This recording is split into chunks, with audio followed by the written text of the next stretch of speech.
오늘도 하나님께서 우리와 함께 하시며 은혜를 부어주시고 축복해 주십니다. 아멘. 오늘 본문 9절에 보면 요한이 이렇게 말합니다. 나 요한은 너의 형제요 예수의 환난과 나라와 참음에 동참하는 자라. 하나님의 말씀과 예수를 증언하였으므로 말미암아 밤무라 하는 섬에 있었더니. 혹시 한 번쯤은 들어봤을 겁니다. 군중 속의 고독, 이런 말이 있습니다. 우리가 지금 대중 사회 가운데서 타인에게 둘러싸여서 살아가면서 내면의 고립감 때문에 외로움을 느끼고 번민하는 그런 사람들의 성격을 이르는 말입니다. 우리가 신앙생활을 하다 보면은 교회 안에서도 너무 지금 애롭다라고 느낄 때가 있습니다. 근데 사실 지금 이 요한계시록, 이 요한이 편지를 쓰고 있는 이 상황, 이 반모섬, 여기서 지금 반모라는 이 섬, 요한이 그런 외로움 가운데 있는 상황입니다. 유배지입니다. 유배지. 어쩌면은 여기 갇혀 있는 요한에게 이 인생은, 이 시간은 요한에게 흑역사 같은 그런 시간이었습니다. 요한은 사도였습니다. 그런데 유배당해서 갇혀 있는 겁니다. 예배당도 없고 성도도 없습니다. 그런데 믿음을 포기하지 않았습니다. 여전히 하나님의 말씀과 예수님의 증언을 붙잡고서 믿음을 지키고 있었다는 겁니다. 그리고 그때 주님께서 찾아오십니다.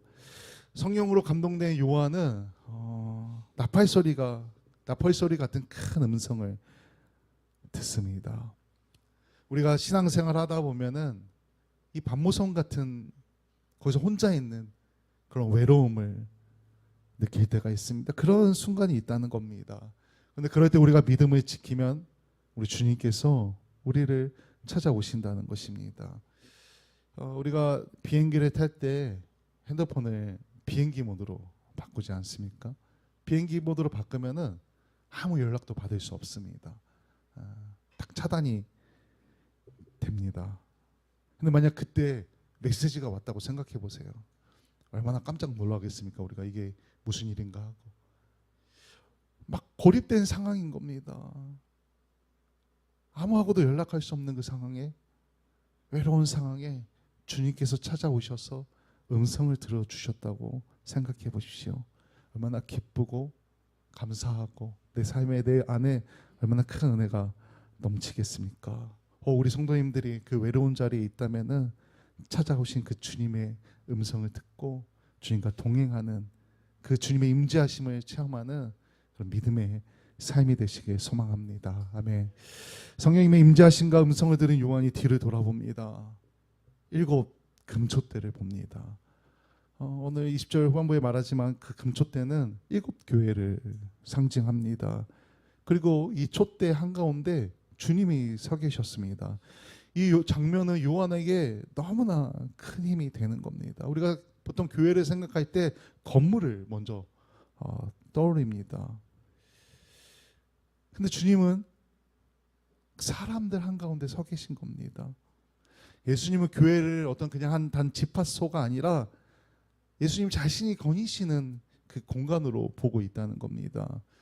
우리도 여기 지금 이 교회 이 상가 건물을 얻어서 이 공간에서 예배를 드리고 있지 않습니까? 작은 교회들이 엄청 많습니다. 중대형 교회들에 비하면은 사실 너무 보잘것없는 처럼 보이기도 합니다. 또 사회적으로 교회가 우리 코로나 시기를 지나면서 또 뭐 이전에도 조금씩 있었지만 많은 신뢰를 잃었습니다. 그래서 교회가 약해졌다 하면서 약함을 이야기하기도 합니다.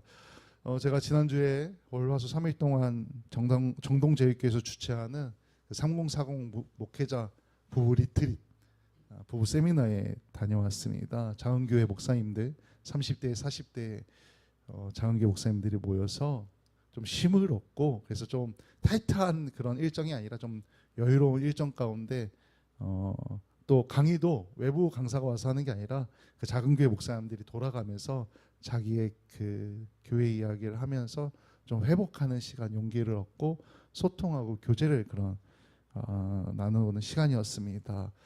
이제 그리고 이제 이게 이제 매년 하는데 3년만 갈 수 있는 세미나입니다. 3년이 지나면 가고 싶어도 못 가는, 그래서 특정 이렇게 인원만 이렇게 적게 모여서 하는 건데, 이제 그 3년차 된 목사님들, 저도 올해 3년차였는데 나와서 이제 인사를 합니다. 사모님하고 인사를 하는데 자신들의 이야기를 이렇게 짧게 하면서 사모님들도 눈물을 흘리고 목사님들도 눈물을 보이고 울먹거리기도 합니다.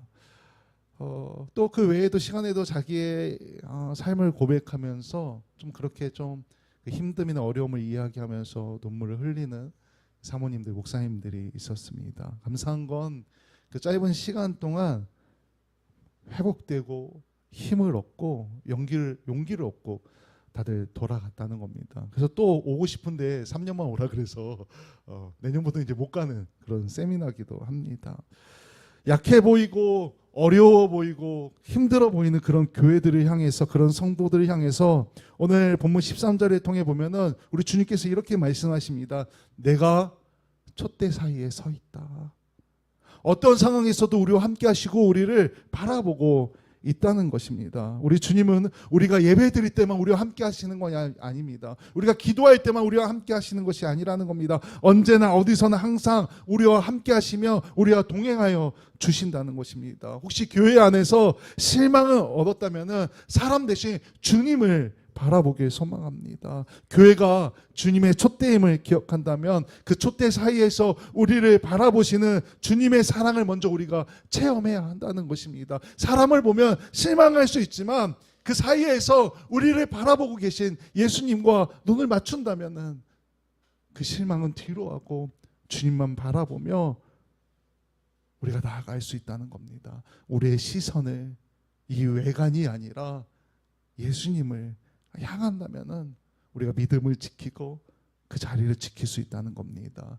교회의 약함을 바라보는 게 아니라 주님을 바라보면서 우리의 믿음이 더욱더 성장하기를 간절히 소망합니다. 아멘. 이제 그 촛대 사이로 본 예수님을, 그 모습을 요한이 설명합니다. 근데 우리가 생각하는 그 예수님의 모습과는 조금 다릅니다. 온화한 목자의 의미자는 좀 다릅니다. 머리털은 눈처럼이고 눈은 불꽃 같고 발은 빛난 주석처럼 빛났습니다. 또 그분의 음성은 맑은 물소리 같았다 말합니다. 예수님은 단순히 옛날 십자가에 지신 분이 아니라 지금도 우주 만물을 다스리시는 왕이시라는 겁니다. 그분의 능력은 과거에 머무르지 않고 오늘도 우리 삶 한가운데 역사하시고 있다는 것입니다. 우리가 주님을 너무 작게 보면은 우리의 문제만 보입니다. 자꾸 우리의 문제가 점점 커지고 우리의 마음은 쉽게 눌러진다는 겁니다. 하지만 그 광대하신 주님의 영광을 바라볼 때 아주 큰 문제 같던, 과인 같던 그 문제들도 점점 작아지고 두려움보다 우리의 믿음이 앞서갈 수 있게 된다는 겁니다. 주님을 바라보십시오. 주님을 바라보며 문제보다 주님의 손길이 보이고 거기서 우리가 담대하게 걸어갈 수 있는 힘이 솟아난다는 것입니다. 우리 성도님들에게 삶의 위기가 왔다면 그 위기 앞에서 주님의 크심을 바라봐야 한다는 겁니다. 주님을 바라보는 것, 그게 신앙의 핵심입니다. 우리의 시선을 문제에서 주님으로 옮겨야 한다는 겁니다. 우리의 모든 시선을 주님께 드릴 때 우리 삶 가운데 역사하시는 살아계신 하나님의 은혜를 체험하시길 간절히 소망합니다. 아멘.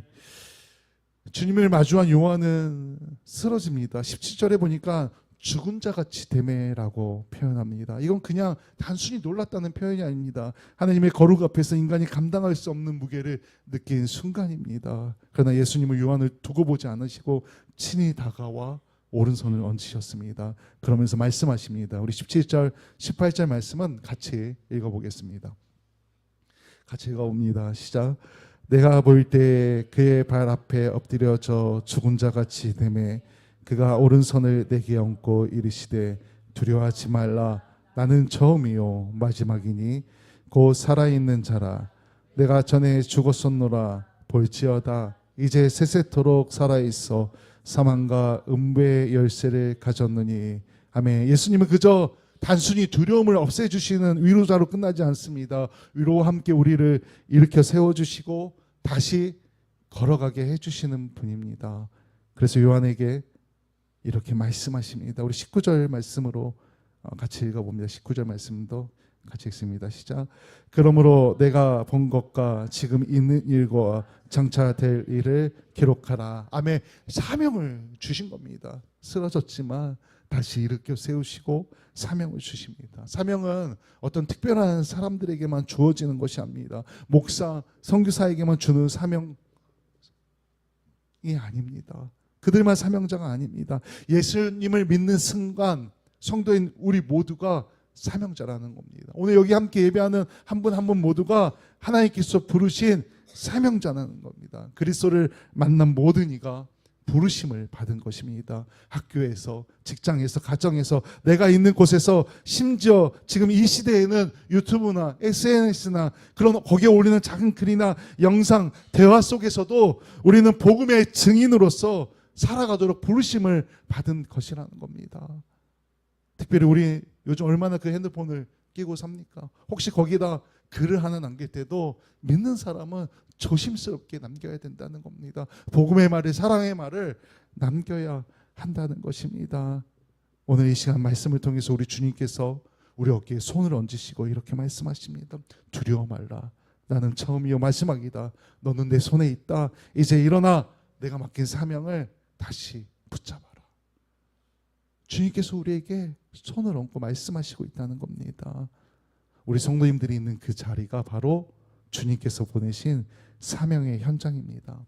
환경을 탓하지 않고 주님께서 주신 그 자리에서 오늘도 또 매일매일 삶 가운데 작게라도 복음을 전하고 사랑을 전하고 믿음을 선포하시길 간절히 소망합니다. 아멘.